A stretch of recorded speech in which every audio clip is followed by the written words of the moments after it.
So in the last class, we had started about allotment of shares. How is allotment done? We had studied about basis of allotment, then how shares can be allotted for various companies, and who can allot shares, issue of shares. We had seen about that. Now we shall continue with irregular allotment. The allotment made in violation in section 39 of the Act is irregular allotment, but not void allotment. The allotment is said to be irregular if it is made in contravention of the provisions of the Act, as discussed herein above. Hence, the allotment is irregular in the form of following circumstances. So, what do you mean by irregular allotment? Irregular allotment is not a void allotment, but it is in violation of section 39 of the Act. So, what is in irregular allotment? What all we shall be studying? We shall see that. When a copy of prospectus has been delivered to the register within a stipulated time, when minimum subscription amount has not been received within a specified time, when at least 5% of the nominal value of the shares payable on application is not paid by the subscribers, when the subscription list is opened before the opening of the 5th day from the date of issue of the prospectus, where the application money is not kept in a scheduled bank, where stock exchange has not listed shares within 10 weeks or it has refused permission for such listings. So what are the basic things under which we can consider it as an irregular allotment? Firstly, when the copy of the prospectus has not been registered or delivered to the registrar within a stipulated time, when minimum subscription amount has not been received within a specified time, then when at least 5% of the nominal value of the shares payable on application is not paid by the subscribers, where the subscription list is open for before the beginning of the 5th day from the date of issue of the prospectus, where application money is not kept in a scheduled bank, and where stock exchange has not listed shares within 10 weeks or it has refused permission for such listing. So these are the conditions in which we can see that there is irregular allotment of shares. Next, we have consequences. What shall be the consequences in case of irregular allotment? Firstly, contravening the provisions of section 39 of the Act. Non-compliance of section 39 means allotment without raising minimum subscription, or allotment without collecting application money, or allotment without collecting minimum 5% of application money. The non-compliance of such provisions makes an allotment irregular, as it is contemplated in section 39. Section 39 states that in section 39, what does section 39 state? That no allotment of any securities of a company offered to the public for subscription shall be made unless the amount stated in the prospectus as the minimum amount has been subscribed and the sum payable on application for the amount so stated has been paid to and received by the company by check or other instruments. So what does this say? That in case of non-compliance of the provisions stated in section 39, firstly, no allotment of any securities or subscription is made without the prospectus, then in that case the minimum amount subscribed has to be paid or received by the company by check or other instrument. The amount payable on application on every security shall not be less than 5% of the nominal amount of the security, or such other percentage or amount as may be specified by the Securities and Exchange Board by making regulations in this behalf. So, the amount payable on every security shall not be less than 5% of the nominal amount of the security, or such other percentage of amount. And it shall be specified that the Securities and Exchange Board of India has made some regulations, and it is to be seen that the company follows all these rules and regulations. Then next we have if the stated minimum amount has not been subscribed and the sum payable on application is not received within a period of 30 days from the date of issue of the prospectus, or such other period as may be specified by the Securities and Exchange Board, the amount received under subsection 1 shall be returned within such time as manner as may be prescribed. So, if the minimum amount has not been subscribed and the sum payable on application is not received within a period of 30 days of the issue of prospectus, then in that case the amount shall be returned in the manner which is prescribed by SEBI. Whenever a company having a share capital makes any allotment of securities, it shall file with the registrar a return of allotment in such a manner as may be prescribed. So, whenever a company having a share capital makes any kind of allotment of securities, then it shall file with the registrar for a return of allotment in such a manner as that may be prescribed by the Act.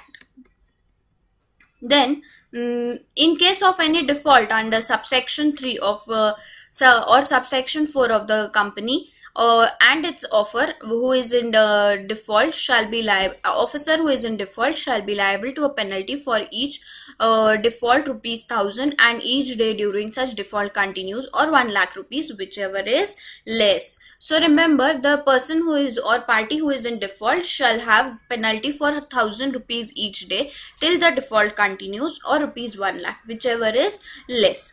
Then next we have application money not kept in a scheduled bank. If the application money has not been kept deposited in a scheduled bank, the allotment will be voidable. Every company intending to offer securities to public shall make application for listing on one or more stock exchanges before making such issue. Names of such stock exchanges should be specified in the prospectus.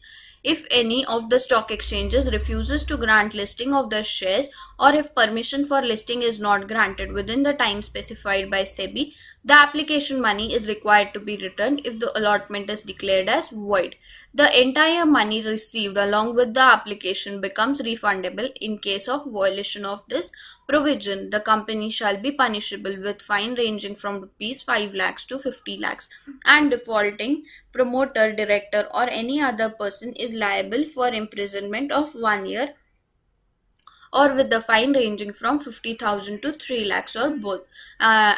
Section 40. So in case the money is not kept in the scheduled bank which is specified by the SEBI, in that case the company and the people who are in default shall be liable for a fine ranging from 5 lakhs to 50 lakhs, or imprisonment for 1 year, and also they shall be liable to pay for whatever amount of loss that has been taken place for the people who are investing in the company. Penalty. The Companies Act 2013 makes no provision for avoiding such irregular allotment. However, penalty provision would apply. The class action under Section 245 of the Act can be initiated if it is established that the action of management was prejudicial to the interest of the companies or its members. So, penalty provision has been stated in the Companies Act 2014 under Section 245, and it shall be initiated as per the section and the provisions mentioned. Next, we have written as to allotment. A company having share capital must within 30 days after the allotment file with the registrar a statement called written as to allotment, stating the number and nominal amount of the shares allotted, the names, addresses and occupation of the allottees, and the amount, if any, paid or due and payable on each share. The company shall not show in such returns any shares having actually received in respect of such return, which shall also contain the particulars about the shares allotted for consideration other than cash, particulars about the bonus shares and the names and the addresses occupations of the allottees, particulars about the security shares other than the bonus shares which are allotted fully or paid up otherwise than in cash, and that is details of contract of sale of property, goods or other services. So a company having share capital must within a period of 30 days after the allotment file with the registrar a statement of allotment, then stating the number and the nominal value of the shares and allotted, the names, addresses, occupation of the allottees, and the amount paid, if any, or due and payable on each share. So these are the different things which have to be registered with the registrar before getting a person as a member of the company. Then company shall not actually show any details, but has to show that particulars of the shares, whatever shares are allotted for the consideration or a consideration other than cash. Then about the bonus shares also, the name and addresses of occupations of the allottees. Then also the company has to state what all different things have been earlier taken by the shareholder whom we have offered bonus shares. So what is the paid up amount, how much have they paid, partly paid or fully paid, whatever it is, all these details shall be mentioned with the registrar when we are allotting or when we are filing the allotment of the bonus shares. A copy of resolution passed by the company authorizing issue of shares at a discount and a copy of the order of central government sanctioning the issue. The return of the allotments must be duly dated and signed by a director or a secretary. In case of default in complying with the above provisions of section 39, every officer of the company who is in default shall be punishable with fine of rupees 1000 for each default every day during the default continues. However, no return of allotment is required to be filed with regard to the reissue of forfeited shares. So, the return of allotment must be duly signed by the director and the secretary of the company. The person who is in default shall be punishable with a fine of rupees 1000 each for the default continuing and till the date the default continues. Then no return of allotment is required to be filed in case reissue of forfeited shares is done. This is not required because earlier when we were issuing, we were doing a fresh issue. At that time we had already issued about these shares. So since these shares are forfeited, we need not again mention about these shares. Now next, after allotment, now we have calls on shares. Now what do you mean by calls on shares? Means a company while taking shares from the public, that is while subscribing shares to the public, they take shares in parts, in smaller parts, that is installments. That is, on application they shall take some amount, on allotment they shall take some amount, on first call, on second call and final call. In this way they should divide the amount and the company takes the shares. So this is called as calls on shares. Meaning of calls on shares. It is a well-known practice that the company does not usually demand the full amount of face value of shares in one lump sum on application, but instead of that demands it in installments as and when necessary. Generally, the face value of a share is made payable in 4 equal installments, that is on application, on allotment, on first call, on second call and on final call. These installments other than those payable by way of application are known as calls. So calls on shares are generally, as I explained earlier, they are divided into 4 equal parts or 5 parts depending upon the company, and they shall call every time when they require money. They shall take it from the equity shareholders.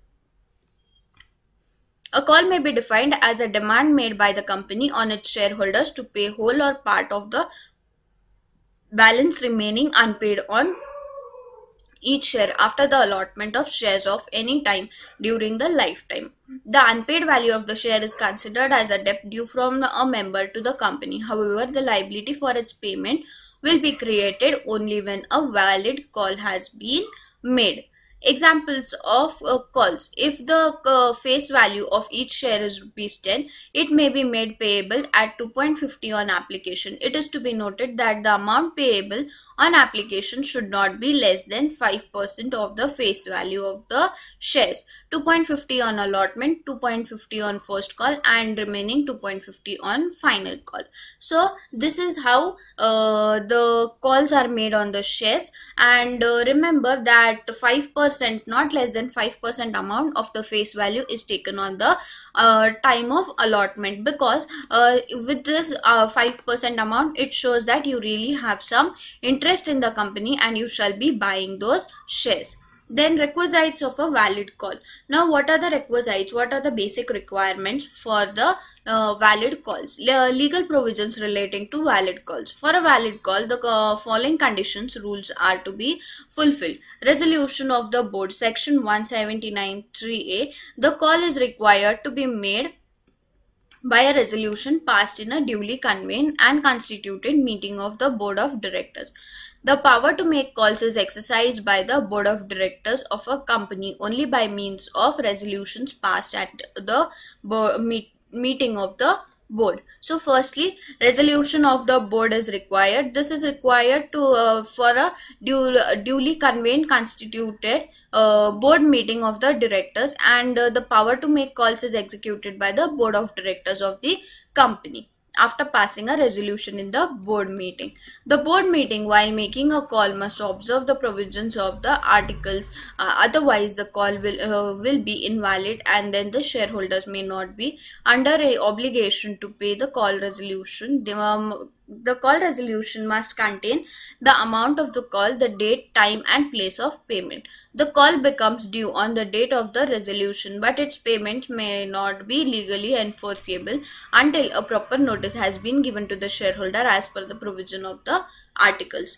So once the board has decided of making the calls, provisions of the articles will state about how the notice has to be sent to the shareholders regarding the call money, and also the resolution that the call amount, the date till which it has to be paid, place of payment, if it is made online through the banking, then to which bank, its details, and every detail shall be mentioned every time when the call is being made. Calls to be made on an uniform basis. Calls shall be made on an uniform basis on all shares falling under the same class. As per explanation to section 49 of the Act, shares of same nominal value on which different amounts have been paid up shall not be deemed to fall under the same class. Class is to be made bona fide. The class must be made bona fide in the best interest of the company. The directors, being trustees of the capital of the company, are not supposed to misuse the power to make calls for their personal benefits. Hence, the amount called up has to be used for the benefit of the company, and it should be called in the interest of the company. Thus, where the company was in difficult circumstances and the directors made a call only to enable them to draw their own remuneration, it was held that the call was an abuse of power, and the directors were asked to refund the remuneration drawn by them. In the case of Alexander versus Automatic Telephone Company, 1900 2CH 56 CA. So, calls to be made bona fide. Bona fide means what? It should be true and fair. It should be used only for the purposes which are stated by the Companies Act, and these shall be used only for the purpose of the business, and they shall be true, and no misuse of the power shall be done by the board of directors.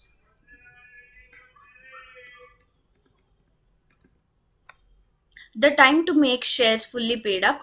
Any company offering shares to the public must ensure that the shares issued are made fully paid up within 12 months of the date of allotment. Where the size of the issue is up to 500 crores. However, where the size of the issue exceeds rupees 500 crores, the amount to be called up on application, allotment, and on various calls should not in each case exceed 25% of the total quantum of issue. So, time to make shares fully paid up. If the company is offering fully paid up shares, then it shall be stated within the 12 months of the date of allotment, where the size of the issue is up to 500 crores. However, where the size of the issue exceeds 500 crores, the amount called upon application and allotment should not exceed 25% of the total quantum of issue.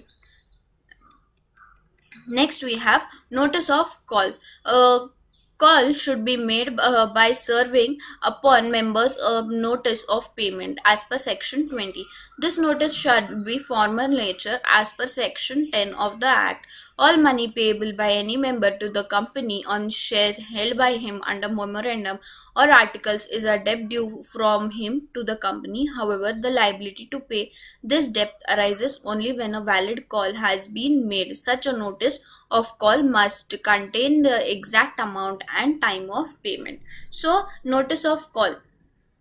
The notice of call shall be made to the members, and a formal notice shall be sent to every member of the company, and the company shall see to it that whatever provisions are stated in the memorandum of association and articles shall be properly executed, and a notice of the same for the call shall be made within a specified time.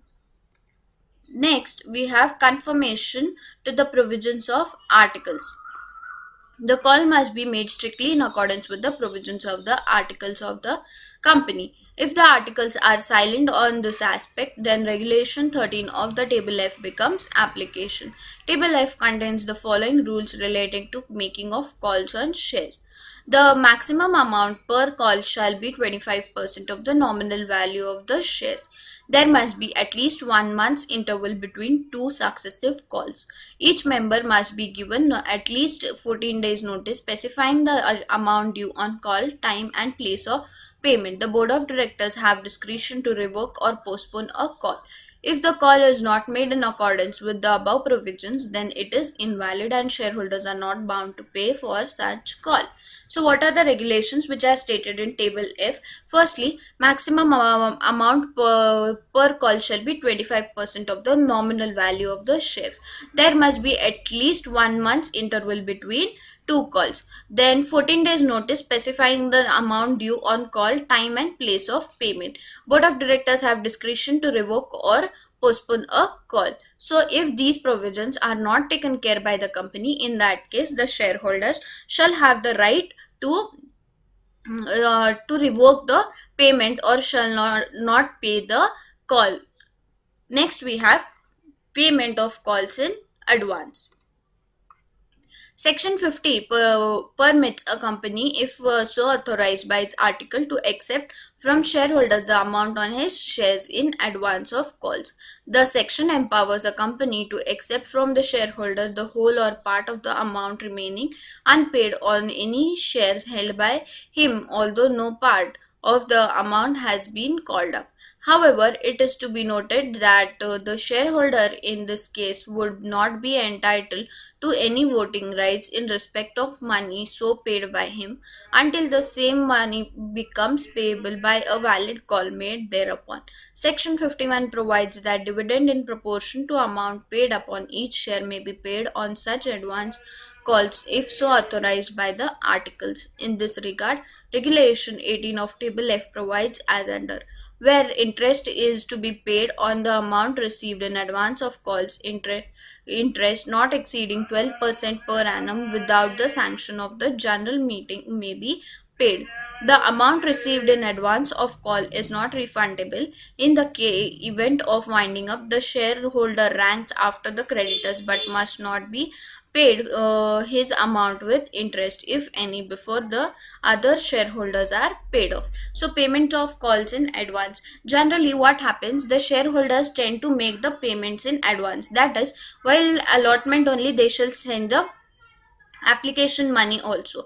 So when application and allotment, both the money come together, then in that case there would be no voting rights, or if the money is paid in excess, it does not seem that they shall be given more rights compared to others, and a company shall be liable to pay interest if it has taken advance of calls, and the amount of interest should not be more than 12% per annum, and it shall be taken decision in a proper general meeting which is held in the company.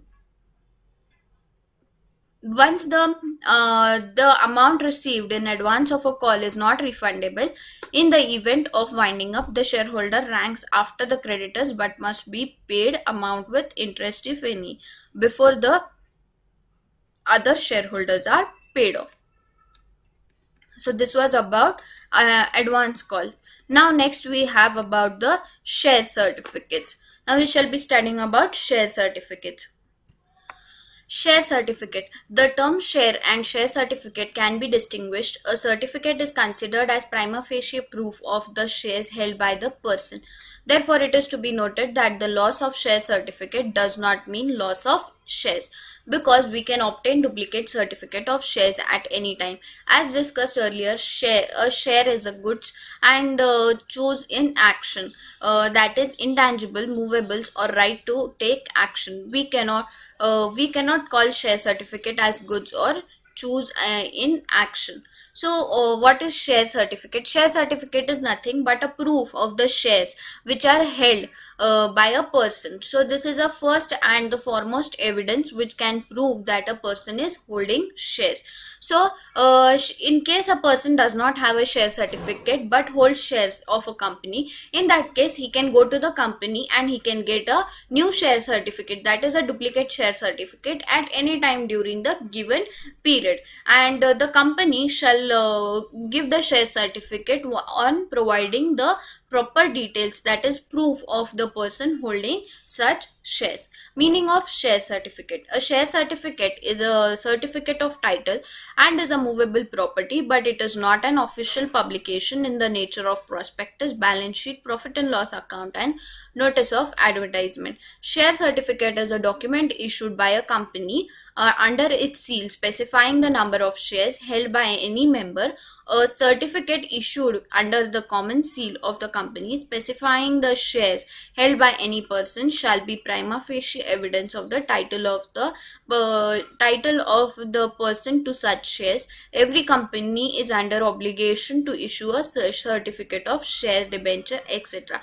after allotment or after a transfer of the share by a holder to another person. So as I said, share certificate is a important document for the company, and it is a common seal which is evidencing that how much number of shares are occupied by the company, by the shareholder of the company, then the name of the person who is the nominee, and all the details. It is a very important document. Having a share certificate or a debenture certificate, after the allotment is done, the company is liable to send the share certificates to the owners of the particular shares or debentures. Now, what are the rules regarding issue of share certificate? In the changing circumstances of the modern business world, shares in the dematerialized form, demat form, may be issued under depository system contemplated by the Depositories Act 1996. Public offer of securities to be in dematerialized form. Every company and such other class or classes of public companies issuing a public offer shall issue the securities only in dematerialized form by complying with the provisions of Depositories Act 1996 and the regulations made thereunder. Any company other than the above mentioned companies may convert securities into dematerialized form or issue its securities in a physical form in accordance with the provisions of this act, or in dematerialized form with the provisions of the Depositories Act 1996 and the regulations made thereunder. So, public offers of securities to be dematerialized form, to be in dematerialized form means what? It can be converted into a online shares, and it can be seen directly through the internet on online in the computers, and we can directly operate it. So these dematerialized form of shares can be issued only and only by the public company, and they can be given information by the company depending upon the type of company. The next, advantages of share certificate. A share certificate avails the shareholders the facility of dealing more conveniently with the shares in the market. A company ordinarily cannot deny the title of the person in whose name the share certificate has been issued unless it has been obtained by way of forgery. So, advantages of share certificate is that it is a facility of dealing with the shares more conveniently in the share market, and this is a certificate on which the title, that is the name of the person, has been mentioned, and it cannot be issued unless it is obtained by way of forgery. Forgery means showing false information. The share certificate must contain the amount that has been paid on the shares, and the company is bound by the contents of the certificate. If it is mentioned by in the certificate that the shares are fully paid, then the company cannot make any allegation against a bona fide purchaser of shares that the shares are not fully paid. This is called estoppel as to payment.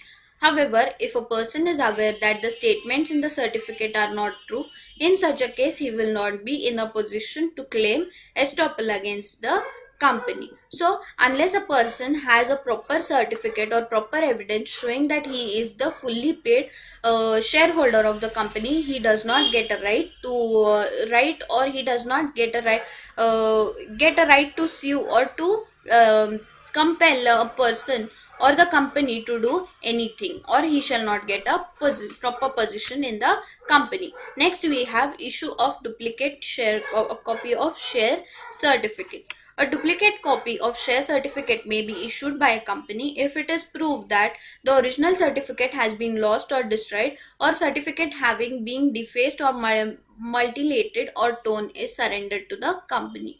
The manner of issue of certificate of shares or the duplicate shares certificate, the form of such certificate and the particulars to be entered in the register of members and the other matters is required to be in the prescribed manner. Where a share is held in the depository form, the record of the depository is prima facie evidence of the interest of the beneficial owners. So, issue of share certificate in a duplicate form also can be done when only and only when the person provides proper details, that is, he shows that the certificate has been lost or destroyed, or it has been damaged or torn, and it is surrendered to the company. Even if it is torn, you need to surrender it to the company. Only then the company shall issue you a new duplicate share certificate form. Then next we have penalty. If a company with intent to defraud issues a duplicate certificate, the company shall be punishable with a fine which shall not be less than 5 times the face value of the shares involved in the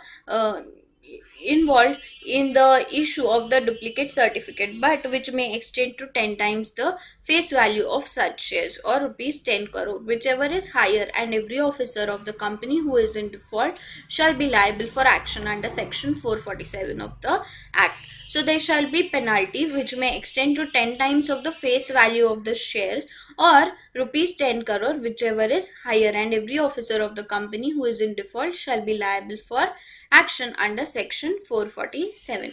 Section 447 provides for punishment and for fraud, and this punishment is an imprisonment for a term which shall not be less than 6 months but which may extend to 10 years, and fine which shall not be less than the amount involved in the fraud but which may extend to 3 times the amount involved in the fraud. So this is the punishment under section 447. Section 447 Amendment Act of 2017. With any person who is found guilty of fraud involving an amount of at least 10 lakh rupees or 1% of the turnover of the company, whichever is lower, shall be punishable with imprisonment for the term which shall not be less than 6 months but which may extend to 10 years, and shall also be liable to fine which shall not be less than the amount involved in the fraud but which may extend to 3 times the amount involved in the fraud, provided that where the fraud in question involves public interest, the term of imprisonment shall not be less than the 3 years. Provided further that where the fraud involves an amount less than 10 lakh or 1% of the turnover of the company, whichever is lower, and does not involve public interest, any person guilty of fraud shall be punishable with imprisonment for a term which may extend to 5 years, or fine which may be extended to 20 lakh rupees, or both.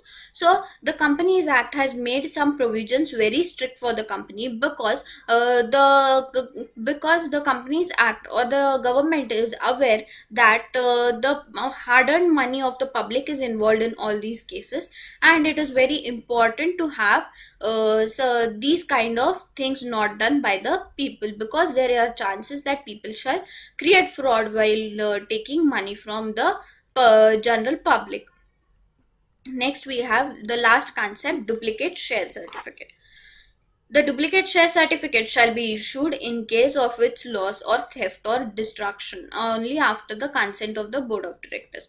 Where the original certificate can be returned by a shareholder, the duplicate will be issued when the original has been surrendered and is cancelled.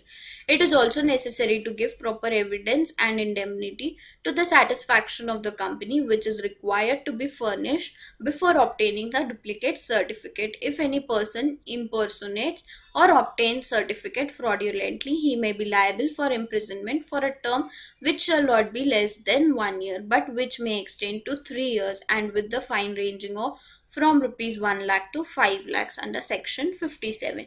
So duplicate share certificate shall be issued by the board of directors, and it shall be issued within a proper stipulated period. If the company or other people who are associated with the company is found doing fraudulently, then in this case the punishment shall be, that is the imprisonment shall not be less than 1 year, but which may extend to 3 years, and fine from 1 lakh to rupees 5 lakhs. With this, we complete the syllabus of company law company law for second year. And in case you have any doubts, you can mail me. I shall solve all your queries.